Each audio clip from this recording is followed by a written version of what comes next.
Welcome back to my YouTube channel. ಯಾರೆಲ್ಲ ನಮ್ಮ ಚಾನಲ್ನ ಸಬ್ಸ್ಕ್ರೈಬ್ ಮಾಡದೆ ನೋಡ್ತಿದ್ದೀರಾ, ಪ್ಲೀಸ್ ಸಬ್ಸ್ಕ್ರೈಬ್ ಮಾಡಿ, ಸಪೋರ್ಟ್ ಮಾಡಿ ಫ್ರೆಂಡ್ಸ್. ಇಂದಿನ ವೀಡಿಯೋದಲ್ಲಿ ನಾನಿನ್ನ ಬಿಡಲಾರೆ ಧಾರಾವಾಹಿಯ ಇಂದಿನ ಸಂಚಿಕೆಯಲ್ಲಿ ಏನಾಗುತ್ತೆ ಅಂತ ನೋಡೋಣ ಬನ್ನಿ. ಹಿತ ಡ್ರೆಸ್ನ ಚೇಂಜ್ ಮಾಡಬೇಕಂತ ರೂಮಿಗೆ ಬಂದಿರ್ತಾಳೆ. ಅದೇ ಟೈಮ್ಗೆ ದಮಯಂತಿ ಹೇಗಾದ್ರೂ ಮಾಡಿ ಹಿತನ ತಲೆನ ಕೆಡಿಸ್ಬೇಕಲ್ಲ ಅಂತ ಶರತ್ ಬಗ್ಗೆ ಇಲ್ಲದ ಸಲನ್ನ ಹೇಳ್ಬೇಕು. ಆಗ ಹಿತ ಮನಸ್ಸು ಕರ್ಗತ್ತೆ ಅಂತ ಹೇಳ್ಬಿಟ್ಟು ದಮಯಂತಿ ಹಿತ ರೂಮ್ಗೆ ಬರ್ತಾಳೆ. ಹಿತ ಪುಟ ಏನ್ ಮಾಡ್ತಿದ್ಯಾ ಕಂದ ಅಂತ ದಮಯಂತಿ ಕೇಳ್ತಾಳೆ. ಆಗ ಹಿತ ಏನು ಮಾತಾಡದೆ ಬಟ್ಟೆನ ತೆಗಿತಾಳೆ. ಆಗ ಹಿತ ಕುತ್ಕೆಲಿದ್ದ ರುದ್ರಾಕ್ಷಿ ಕೆಳಗಡೆ ಬಿದ್ದೋಗುತ್ತೆ. ಆಗ ನೋಡು ಹಿತ, ನಿನ್ನ ನೋಡಿದ್ರೆ ಅಯ್ಯೋ ಪಾಪ ಅನ್ಸುತ್ತೆ ಕಣೋ. ಅಲ್ಲ, ಈ ಶರತ್ಗೆ ಏನಾಯ್ತು ಅಂತ ಅರ್ಥ ಆಗ್ತಿಲ್ವಲ್ಲ. ಮೊದಲು ಅಂಬಿಕಾನ ಮದುವೆ ಆಗಿ ಬಂದ, ನಂತರ ಅಂಬಿಕಾನ ಅವನ ಕೈಯಾರೆ ಅವನೇ ಸಾಯಿಸ್ದ. ಈಗ ದುರ್ಗಾನ ಮದುವೆ ಆಗಿ ಬಂದ, ಆದರೆ ದುರ್ಗಾಗೆ ಅವನೇ ಮನೆ ಬಿಟ್ಟು ಹೋಗು ಅಂತ ಹೇಳ್ತಿದ್ದಾನೆ. ಅಲ್ಲ, ಇದಕ್ಕೆ ಏನು ಹೇಳ್ಬೇಕು ಅಂತ ನಂಗೆ ಅರ್ಥನೇ ಆಗ್ತಿಲ್ವಲ್ಲ.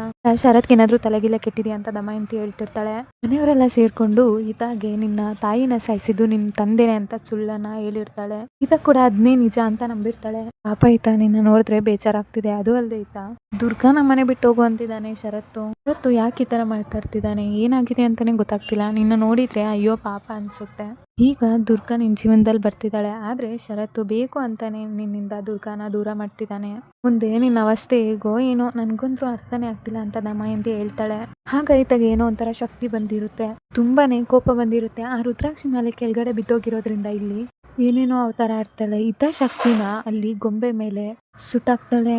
ಅದನ್ನ ನೋಡಿ ದಮಯಂತಿಗೆ ತುಂಬಾನೇ ಭಯ ಆಗ್ತಿರುತ್ತೆ. ಇದೇನಿದು, ಇದಕ್ಕಿದಂಗೆ ಗೊಂಬೆ ತಾನೇ ಸುಡ್ತಿದೆ, ಅಯ್ಯೋ ದೇವ್ರೆ ಇವಳಿಗೇನಾಯ್ತು ಹಿತಾಗೇನಾಯ್ತು ಅಂತ ತುಂಬಾನೇ ಟೆನ್ಷನ್ ಆಗ್ತಿರ್ತಾರೆ. ಆದ್ರೆ ಹಿತಾಗೆ ಅರಿವಿಲ್ದೆ ಏನೇನೋ ಆಗ್ತಾ ಇರುತ್ತೆ, ಏನು ಶಕ್ತಿ ಪ್ರದರ್ಶನ ಆಗ್ತಿರುತ್ತೆ. ಈ ಕಡೆ ಇದನ್ನೆಲ್ಲ ನೋಡ್ತಿದ್ದ ಶಂಭುಗೆ ತಲೆ ಕೆಟ್ಟೋಗುತ್ತೆ. ಅಯ್ಯೋ ಇಲ್ಲ, ಯಾವುದೇ ಕಾರಣಕ್ಕೂ ಹಿತ ಶಕ್ತಿ ಯಾರಿಗೂ ಗೊತ್ತಾಗಬಾರ್ದು.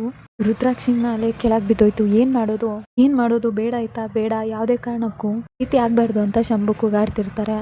ಆದರೆ ಈತ ಇಲ್ಲಿ ಎಲ್ಲ ಕಡೆನೂ ಸಿಟ್ಟಿನಿಂದ ತನ್ನ ಶಕ್ತಿನ ತೋರಿಸ್ತಿರ್ತಾಳೆ. ಅದನ್ನ ನೋಡಿ ದಮಯಂತಿ ಅಪ್ಪ ದೇವ್ರೆ ಇವಳಿಗೇನಾಯ್ತು, ಅಯ್ಯೋ ದೇವ್ರೆ ಅಂತ ಜೋರಾಗಿ ಕೂಗ್ತಾ ದಮಯಂತಿ ರೂಮಿಂದ ಆಚೆ ಹೋಗ್ತಾಳೆ.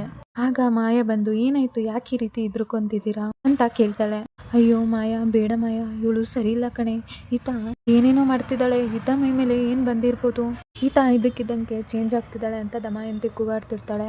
ಏನಾಯ್ತು, ಯಾಕೆ ಇಷ್ಟೊಂದು ಭಯ ಪಡ್ತಿದ್ದೀರಾ, ಈತಾಗೇನಾಯ್ತು ಅಂತ ಕೇಳ್ತಾಳೆ. ಆಗ ದಮಯಂತಿ ಅಯ್ಯೋ ಮಾಯಾ, ನಾನು ನಿನ್ನ ಸವಾಸ ಮಾಡಿ ನಾನು ಕೂಡ ಖಂಡಿತವಾಗ್ಲೂ ಅಂಬಿಕಾಗೆ ಸತ್ತೋಗ್ತೀನಿವೇನೋ ಅಂತ ಭಯ ಆಗ್ತಿದೆ. ಯಾಕಂದ್ರೆ ಈತ ಕಣ್ಣು ನೋಡಿದ್ರೆ ಭಯ ಆಗ್ತಿದೆ, ಇದಾಗೆ ಯಾವುದೋ ಶಕ್ತಿ ಇದೆ, ಅವಳು ಏನೇನೋ ಮಾಡ್ತಾ ಇದ್ದಾಳೆ ಕಣೆ ಅಂತ ದಮಯಂತಿ ಹೇಳ್ತಾಳೆ.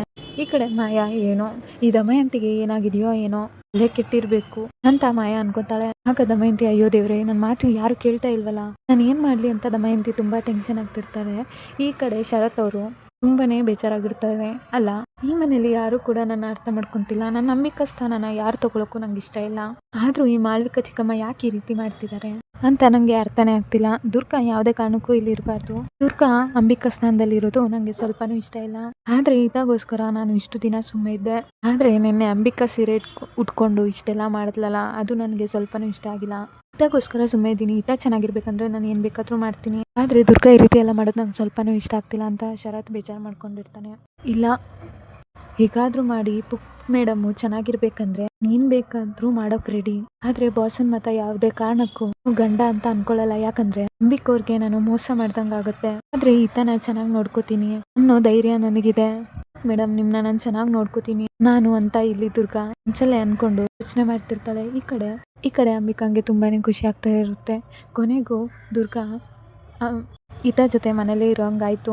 ಮಾಳ್ವಿಕಾ ಯಾಕೆ ಈ ರೀತಿ ಮಾಡ್ತಿದ್ದಾಳೆ ಅಂತಾನೆ ಅರ್ಥ ಆಗ್ತಿಲ್ಲ. ಏನೋ ಉದ್ದೇಶನ ಇಟ್ಕೊಂಡಿದ್ಲು. ಅಂದ್ರೆ ನಿನ್ನೆ ಅವಳು ಮಾತಾಡಿದ್ದು ಕೇಳಿಸ್ಕೊಂಡ್ರೆ, ಇಲ್ಲ ಮಾಯಾ ನಿನ್ನ ಮದ್ವೆ ಮಾಡ್ತೀನಿ ಅಂತ ಹೇಳ್ತಿದ್ರು, ಮಾಯನ ಮತ್ತೆ ಮದ್ವೆ ಮಾಡಿಸ್ತೀನಿ ಅಂತ ಹೇಳ್ತಾ ಇದ್ದಾರೆ ಅಂದ್ರೆ ಏನೋ ಮಾಡ್ಕೊಂಡಿದ್ದಾರೆ, ಏನೋ ಉದ್ದೇಶನ ಇಟ್ಕೊಂಡಿದ್ದಾರೆ ಅನಿಸ್ತಿದೆ. ಅದೇ ಕಾರಣಕ್ಕೂ ದುರ್ಗಂಗೇನೋ ಆಗ್ಬಾರ್ದು, ದುರ್ಗಾ ಚೆನ್ನಾಗಿರ್ಬೇಕು, ದುರ್ಗಾ ಶರತ್ ಚೆನ್ನಾಗಿರ್ಬೇಕು, ಮಾಳ್ವಿಕಾ ಏನ್ ಮಾಡ್ತಾಳೆ ಅಂತ ಎಲ್ಲವನ್ನು ಎಚ್ಚೆತ್ಕೋಬೇಕು ನಾನು ಅಂತ ಅಂಬಿಕಾ ಯೋಚನೆ ಮಾಡ್ತಿರ್ತಾಳೆ. ಈ ಕಡೆ ಶಂಭುಗೆ ತುಂಬಾನೇ ಟೆನ್ಷನ್ ಆಗ್ತಿರುತ್ತೆ. ಈತ ಯಾಕೆ ಈ ತರ ಮಾಡ್ತಿದ್ದಾಳೆ, ಅವಳು ಕೊರ್ಲಲ್ಲಿರೋ ರುದ್ರಾಕ್ಷಿ ಬಿದ್ದೋಯ್ತು, ಇಲ್ಲ ಯಾವುದೇ ಕಾರಣಕ್ಕೂ ಆ ರುದ್ರಾಕ್ಷಿ ಸರ ಬಿದ್ದೋಗ್ಬಾರ್ದು, ತನ್ನ ಶಕ್ತಿ ಯಾರ ಮುಂದೆನೂ ಪ್ರದಕ್ಷಿಣ ಆಗ್ಬಾರ್ದು, ಇಲ್ಲ ಅಂತ ಈ ಕಡೆ ಶಂಭು ಅವರು ಕೂಗಾಡ್ತಿರ್ತಾರೆ. ಏನೋ ಆಗೋ ಸೂಚನೆ ಇದೆ, ಏನೋ ಆಗುತ್ತೆ, ಇದನ್ನ ತಡಿಲೇಬೇಕು ಅಂತ ಜೋರಾಗಿ ಶಂಭು ಅವರು ಕೂಗ್ತಾ ಇರ್ತಾರೆ. ಈ ಕಡೆ ಸಾನ್ವಿಗೂ ಕೂಡ ತುಂಬಾನೇ ಖುಷಿ ಆಗ್ತಿರುತ್ತೆ. ಅಂತೂ ಇಂತೂ ನಮ್ಮ ದುರ್ಗಾ ಅತ್ತಿಗೆ ಮನೆ ಒಳಗಡೆ ನಮ್ಮ ಅತ್ತಿಗೆ ಆಗೇ ಬಂದ್ಬಿಟ್ರು. ಅಮ್ಮ ಒಳ್ಳೆ ಕೆಲಸನೇ ಮಾಡಿದ್ರು. ನಿಜವಾಗ್ಲೂ ಅಮ್ಮ ಈ ರೀತಿ ಮಾಡ್ತಾರೆ ಅಂತ ನಾನು ಅನ್ಕೊಂಡೇ ಇರಲಿಲ್ಲ. ಅಂತೂ ಒಳ್ಳೇದೇ ಆಯಿತು. ಇನ್ಮೇಲೆ ದುರ್ಗಾ ಅತ್ತಿಗೆ ಈ ಮನೆ ಸೊಸೆಯಾಗೇ ಇರ್ತಾರೆ. ದೇವ್ರೇ, ನಿಜವಾಗ್ಲೂ ಖುಷಿ ಆಗ್ತಿದೆ. ತುಂಬ ಒಳ್ಳೆ ಮನಸ್ಸು ದುರ್ಗಾ ಅತ್ತಿಗೆದು. ಅವರು ಚೆನ್ನಾಗಿರ್ಬೇಕು. ಈ ಮಾಯಾ ಯಾವುದೇ ಕಾರಣಕ್ಕೂ ಈ ಮನೆ ಸೊಸೆ ಆಗಬಾರ್ದು ಅಂದ್ಕೊಂಡಿದ್ದೆ. ಇನ್ನು ಮುಂದೆ ದುರ್ಗಾ ಅತ್ತಿಗೆನೇ ಈ ಮನೆ ಸೊಸೆಯಾಗಿ ಇರ್ತಾರೆ. ಎಷ್ಟು ಖುಷಿ ಆಗ್ತಿದೆ ಅಂದರೆ ತುಂಬಾ ಖುಷಿ ಆಗ್ತಿದೆ. ಈತ ಕೂಡ ಚೆನ್ನಾಗಿರ್ತಾಳೆ. ಈತನ ಚೆನ್ನಾಗಿ ನೋಡ್ಕೋತಾಳೆ ದುರ್ಗಾ. ನನಗೆ ಆ ನಂಬಿಕೆ ಇದೆ ಅಂತ ಸಾನ್ವಿ ಅನ್ಕೊಂತಾ ಇರ್ತಾಳೆ. ಇದನ್ನೆಲ್ಲ ನೋಡ್ತಿದ್ದ ಮಾಳವಿಕಾ, ಇಲ್ಲ ಯಾವುದೇ ಕಾರಣಕ್ಕೂ ಇದು ಚೆನ್ನಾಗಿರ್ಬಾರ್ದು. ಈತನ ಕಥೆನ ಮುಗಿಸ್ಬೇಕು. ಈತನ ಬಲಿ ಕೊಡಬೇಕು. ಅವಳನ್ನ ಬಲಿ ಕೊಡ್ತೀನಿ ಆದಷ್ಟು ಬೇಗ.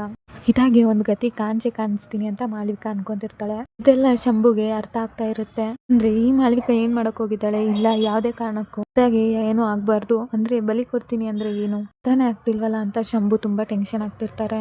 ಈ ಕಡೆ ಮಾಳವಿಕಾ ಅವರು, ಈತ ನನ್ನ ಆಸೆ ಈಡೇರುತ್ತೆ ಕಣೆ, ನಿನ್ನ ಬಲಿ ಕೊಡ್ತೀನಿ, ನಿನ್ನ ಬಲಿ ಕೊಟ್ಮೇಲೆ ಎಲ್ಲ ಶಕ್ತಿ ನಂದಾಗುತ್ತೆ ಅಂತ ಜೋರಾಗಿ ನಗ್ತಾ ಇರ್ತಾರೆ. ಇಲ್ಲಿಗೆ ಈ ಸಂಚಿಕೆ ಮುಕ್ತಾಯವಾಗುತ್ತದೆ. Thanks for watching.